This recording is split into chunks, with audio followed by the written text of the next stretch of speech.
तो अभी तक जो है हम लोगों ने 14 श्लोकों को पढ़ लिया। आज पढ़ेंगे श्लोक 15। तो 14वें श्लोक में हमने क्या देखा कि जो यक्ष मेघ को रास्ता बता रहा है, कह रहा भाई रास्ते में दिग्गज हाथी मिलेंगे, उनसे बचकर रहना। तो इन सब चीज़ों को हमने 14वें श्लोक में देखा। और ये जो 15वां श्लोक है, इसमें यक्ष मेघ को कृष्ण भगवान की तरह बता रहा है। किसकी तरह बताएगा? कृष्ण भगवान की तरह। ठीक है, तो अभी श्लोक एक बार बोलते हैं, फिर उसके बाद समझेंगे। रत्नच्छाया व्यतिकर इव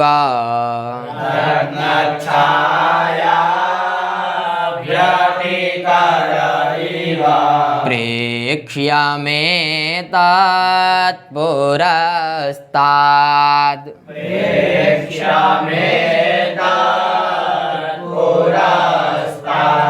वल्मीकाग्रात्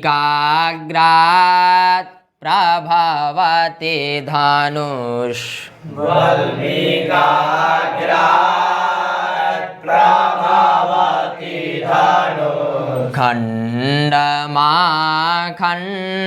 खण्डमाखण्डलस्य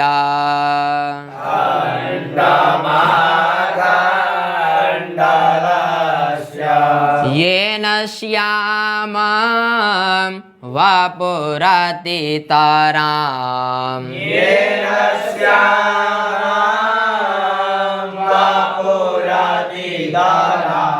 कान्तिमापत्स्यते ते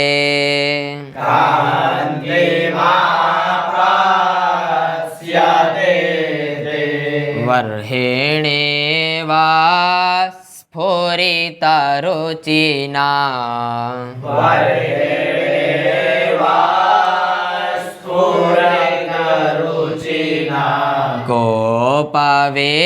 गोपवेशस्य विष्णोः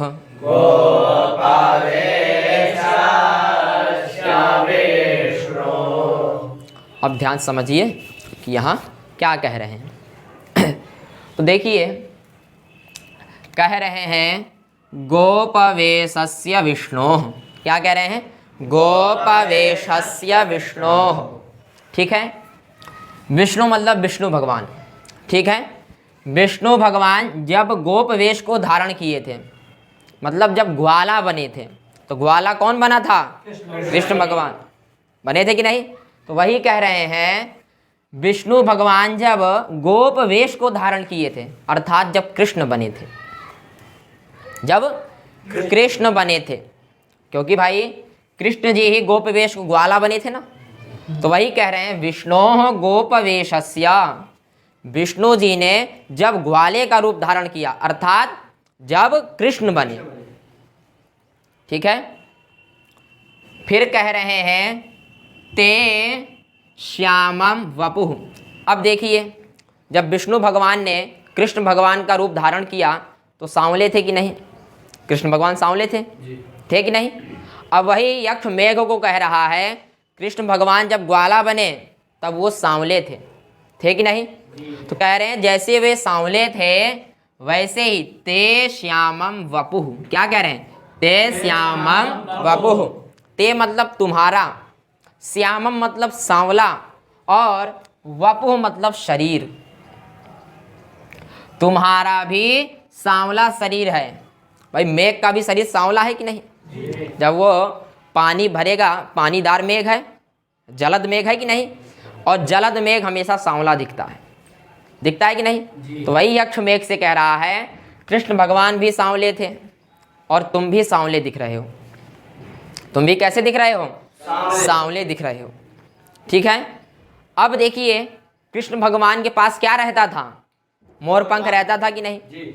रहता था। वही आगे कह रहे हैं, बर्हेणेव स्फुरितरुचिना। क्या कह रहे हैं? बर्हेणेव स्फुरितरुचिना। ठीक है, अब देखिए, बर्ह कहते हैं मोर के पंख को। ठीक है, वर्ह मतलब मोर का पंख। कह रहे हैं वर्हेणेव गोपवेशस्य विष्णोः। कृष्ण भगवान किसको धारण करते थे? मोर के पंख को। करते थे कि नहीं? और जब कृष्ण भगवान मोर के पंख को धारण करते थे तो स्फुरित रुचिना लगते थे कि नहीं? देखिए, रुचिना, रुचिना का अर्थ है प्रकाश, ठीक है? रुचिना मतलब प्रकाश। और ये प्रकाश कहाँ से स्फुरित होता था? वर्ह के द्वारा, वर्ह के द्वारा, मतलब मोर के पंख के द्वारा। वो अगर देखिए, कृष्ण भगवान सुंदर तो है ही है, लेकिन मोर के पंख लगाने से वो अत्यधिक सुंदर लगते हैं कि नहीं? अगर भाई वो मोर का पंख लगा लें, पगड़ी बांध लें और यहाँ से मोर पंख लगा लें, कितने सुंदर लगते हैं, हाँ? जैसे सूखा मेघ बिल्कुल अच्छा नहीं लगता है, अगर वो जल को लेकर चले कितना सुंदर लगता है। उसी तरह जो कृष्ण भगवान का वर्ह है, मतलब मोर का जो पंख है, वो रुचिना है ना, उसके द्वारा वो बड़े प्रकाशमान लगते हैं, हाँ? और ये जो रुचि है ये कहाँ से स्फुरित हो रही है, मतलब कहाँ से उत्पन्न हो रही है?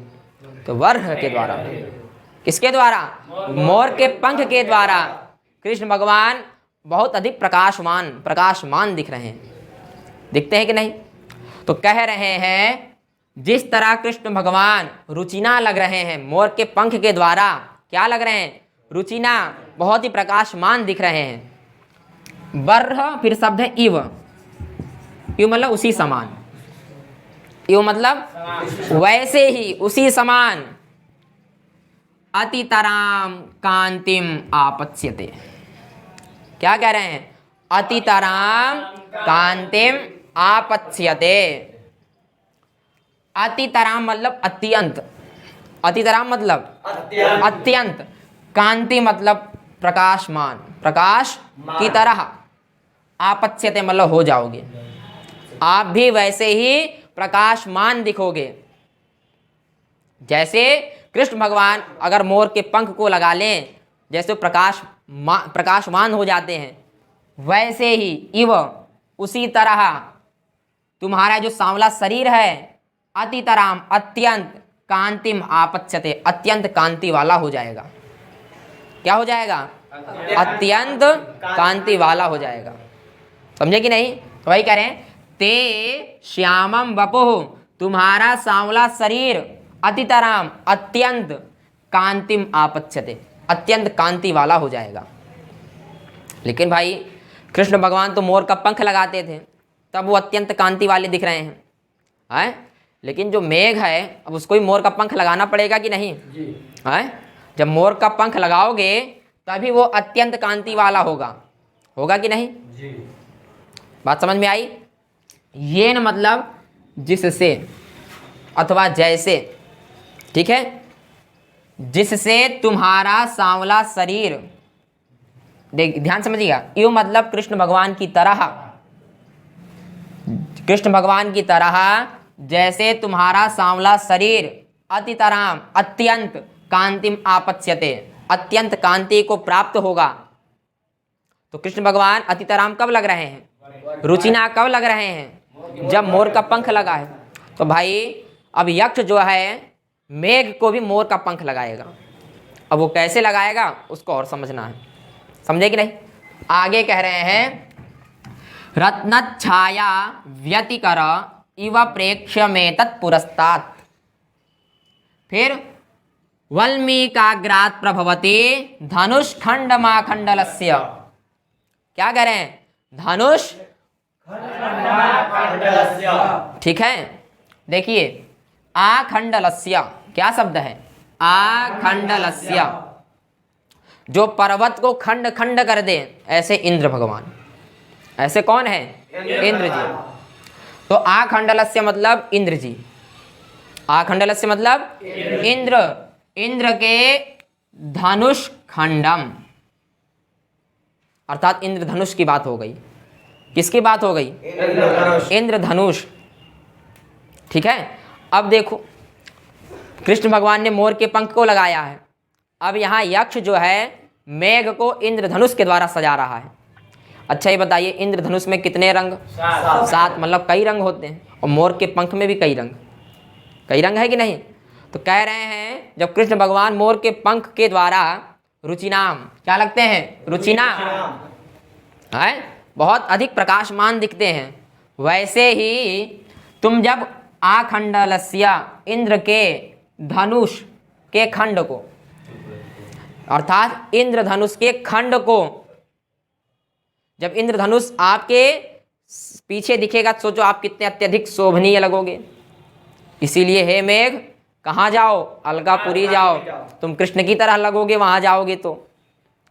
पूरी जो अलकापुरी की जो जनता है क्या सोचेगी, अरे साक्षात कृष्ण जी चले आए हैं, साक्षात कौन आ गया, कृष्ण जी आ गए। इसलिए मेघ अलकापुरी जाओ। कहाँ जाओ, अलकापुरी। अब यक्ष को तो अपना काम करवाना है, चाहे उसको कृष्ण भगवान बनाना पड़े और चाहे हवा के साथ पर्वत की चुटिये ले जाए, हैं भाई उसको तो भिजवाना है। ये भी बहुत दिमाग का खेल है। किसी से अपना काम निकलवाना हो तो ऐसी प्रशंसा करो कि वो खुद ही प्रफुल्लित हो जाए। और देखिए कोई व्यर्थ की प्रशंसा एक भी नहीं है, सब उसी से जुड़े हुए प्रसन्नताएं हैं कि नहीं, उसी से जुड़े हुए सब। तो वही कह रहा है, करें आखंडलस्य धनुष खंडम। इंद्र का जो धनुष है, इंद्र के धनुष, और ये जो इंद्र का धनुष है ये कहाँ से उत्पन्न होता है, इंद्र का धनुष कहाँ से उत्पन्न हो रहा है, तो उसके बारे में बता रहे हैं। वल्मीकाग्रात प्रभवति, क्या कह रहे हैं, वल्मीकाग्रात प्रभवति। ठीक है, वल्मीक के अग्रभाग से प्रभवति मतलब निकलता है, वल्मीक के अग्रभाग से, वल्मीकाग्रात, वल्मीक के अग्रात मतलब अग्रभाग से, प्रभवति मतलब निकलता है। वल्मीक का अर्थ है जो बादलों के छोटे छोटे बादल नहीं होते, छोटे छोटे बादल, उन्हीं को वल्मीक बता रहे हैं। मानो कि वल्मीक के अग्रभाग से निकल रहा है, वल्मीक के अग्रभाग क्या निकल रहा है, आखंडलस्य धनुष खंडम, इंद्र का धनुष। समझे कि नहीं। और ये इंद्र का धनुष कैसा है, इंद्र का धनुष कैसा है, तो वही कह रहे हैं, रत्नच्छाया व्यतिकरैव प्रेक्ष्य में तत्पुरस्तात्।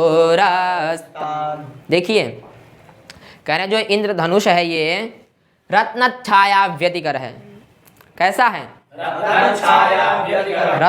रत्न मतलब रत्नों से छाया, अर्थात छाया कर, छाया तो है ही है मतलब प्रकाश, रत्नों के प्रकाश से क्या है, व्यतिकर है अर्थात मिश्रित है, रत्नों के प्रकाश से वो क्या है, मिश्रित है।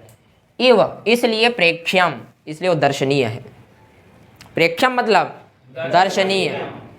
ठीक है, जो इंद्रधनुष है वो कैसा है, रत्नच्छाया व्यतिकर है। ठीक है, रत्नों के प्रकाश से संस्मृत है अर्थात व्यतिकर है, उनसे एकदम मिला हुआ है, इसलिए क्या है वो प्रेक्ष्यम है। इसलिए क्या है, प्रेक्ष्यम, दर्शनीय है। प्रेक्ष्यम मतलब दर्शनीय। ठीक है, अब देखिए आगे कह रहे हैं एतत्, एतत् अर्थात एतत् धनुष खंडम, एतत् धनुष खंडम, एतत् मतलब यह, ये जो धनुष खंड है ये कहाँ है, पुरस्तात्, तुम्हारे सामने, पुरस्तात् मतलब सामने। अब देखिए भाई मेघ ऐसा है, यक्ष यहाँ रामगिरी पे खड़ा है। ठीक है, अब यक्ष जो है रामगिरी को समझा रहा है कि भाई जो इंद्रधनुष है वो कहाँ से निकल रहा है, यह एतत् धनुष खंडम, यह जो धनुष खंड है, ठीक है, पुरस्तात् वल्मीकाग्रात प्रभवति, तुम्हारे सामने से निकल रहा है, तुम्हारे सामने से निकल रहा है। अब सोचिए मेघ ऐसा है, अब उसके सामने से क्या निकल रहा है, इंद्रधनुष। तो ये रहा मेघ और उसके पीछे क्या है, इंद्रधनुष। तो अब एकदम वैसी कृष्ण भगवान की तरह दृष्टि हो गई कि नहीं, वैसी हो गया भाई, इंद्रधनुष पीछे उसके, यक्ष के पुरस्तात्। ठीक है, तुम्हारे सामने एतत् धनुष खंडम, ये जो धनुष खंड है अर्थात इंद्रधनुष है, ये कहाँ है, पुरस्तात्, तुम्हारे सामने है। और ये कहाँ से निकल रहा है? वल्मीकाग्रात प्रभवति। ये वल्मीकाग्रात से निकल रहा है, पुरस्तात् है, तुम्हारे सामने है। समझे कि नहीं? अब मेघ के पीछे जो है इंद्रधनुष दिख रहा है। अब जब ये अलकापुरी जाएगा तो इंद्रधनुष दिखेगा कि नहीं? क्योंकि भाई आषाढ़ माह बरसात ऋतु, वर्षा ऋतु है ही है, और वर्षा ऋतु में जो है इंद्रधनुष सबसे अधिक निकलता है कि नहीं? और कह रहे जब तुम जाओगे तुम्हारे सामने सामने इंद्रधनुष, तुम्हारे सामने इंद्रधनुष, और तुम स्वयं जो है सांवले, और किसकी तरह लगोगे? कृष्ण की तरह। इसलिए मेघ तुम अलकापुरी जाओ। इसलिए मेघ कहाँ जाओ? अलकापुरी जाओ। क्या पहली, दूसरी, तीसरी, चौथी लाइन समझ में आई? एक बार और देख लीजिए। कह रहे हैं गोप वेशस्य विष्णोः, विष्णु भगवान जब गोप वेश धारी किए थे, अर्थात जब कृष्ण थे, तो उनका रंग कैसा था? सांवला था। सांवले रंग के थे कि नहीं? कहना जैसे कृष्ण भगवान सांवले थे, वैसे ही ते श्यामम वपुः, वैसे ही तुम्हारा शरीर भी कैसा है? सांवला है। सांवला है कि नहीं? अब तुम अलकापुरी जाओगे, सांवले रंग में जाओगे, तो सब तुमको कृष्ण भगवान समझ बैठेंगे, क्योंकि भाई भोले भाले लोग हैं। कैसे लोग हैं? वो भोले भाले हैं, वो जैसे रंग दिखेगा वैसे समझेंगे। समझे कि नहीं? और गोप वेश जो भगवान कृष्ण हैं वो क्या लगाते हैं? मोर का पंख लगाते हैं कि नहीं? तो वही कह रहे हैं वर्हेणेवा। ठीक है, ये जो मोर का पंख है, इसको लगाने से कृष्ण भगवान कैसे हो जाते हैं? रुचिना हो गए हैं, अत्यधिक प्रकाशमान दिखते हैं, अत्यधिक सुंदर दिखते हैं। और ये जो रुचि है ये कहाँ से स्फुरित हो रही है? वर्ह के द्वारा, मोर के पंख के द्वारा। ठीक है, और जैसे भगवान कृष्ण मोर के पंख के द्वारा, जैसे मोर के पंख लगाने से वो रुचिना लग रहे हैं, इव वैसे ही ते श्यामम वपुः, तुम्हारा सांवला शरीर अति रतितराम कांतिम आपत्स्यते। अतितराम कांतिम आपत्स्यते। अतितराम अर्थात अत्यंत, कांतिम आपत्स्यते, अत्यंत कांति को प्राप्त होगा। ठीक है, कब? जब इंद्रधनुष और चमक जाए, तुम्हारे पीछे दिखे। अब वही बता रहे हैं, तुम अतितराम कब लगोगे? अत्यंत कांतिम कब होगे? जब आखंडलस्य धनुष खंडम, आखंडलस्य मतलब इंद्र के, धनुष का जो खंड, ठीक है, मतलब इंद्रधनुष। तो ये इंद्रधनुष कहाँ से निकलता है? वल्मीकाग्रात प्रभवति। प्रभवति मतलब निकलता है, उत्पन्न होता है। कहाँ से? वल्मीक के अग्रभाग से। वल्मीक अर्थात छोटे छोटे जो बादल होते हैं, मानो कि छोटे छोटे बादलों से उत्पन्न हो रहा है। और जब इंद्रधनुष उत्पन्न होगा तो कैसे लगेगा? वो रत्नच्छाया व्यतिकर होगा, वो रत्नों के प्रकाश से मिश्रित होगा, मिला हुआ होगा। इव इसीलिए प्रेक्ष्यम, वह देखने योग्य है, दर्शनीय है। ठीक है, फिर आप कह रहे हैं एतत् का अन्वय धनुष खंडम के साथ करना। एतत् धनुष खंडम, ठीक है, ये धनुष खंड कहाँ है? पुरस्तात्, तुम्हारे सामने। ठीक है, धनुष खंड कहाँ है? तुम्हारे पुरस्तात् है, तुम्हारे सामने से प्रभवती निकल रहा है। कहाँ से निकल रहा है? वल्मीकाग्रात। समझ गए? तो कहने का अर्थ ये है, यक्ष जो है मेघ को ये बताना चाह रहा है, जैसे कृष्ण भगवान मोर के पंख के द्वारा बहुत ही सुंदर लगते हैं, वैसे ही तुम भी भाई उनके ही कलर के हो। उनके कलर के हो कि नहीं? अब तुम उनके कलर के हो, और तुम भी अत्यंत कांति वाले दिखोगे। कब? जब तुम भी मोर का पंख लगा लो। और यक्ष ने तुरंत मोर का पंख लगा दिया। किसके द्वारा? इंद्रधनुष के द्वारा। बोला लो, अब उनमें तुम्हारा कोई अंदर है नहीं। हाँ, अब तुम साक्षात कृष्ण हो गए हैं। अब इसलिए अलकापुरी जाइए, क्या लेकर? मम संदेशम हरा, मेरे संदेश को लेकर जाओ। मगर जाए जरूर।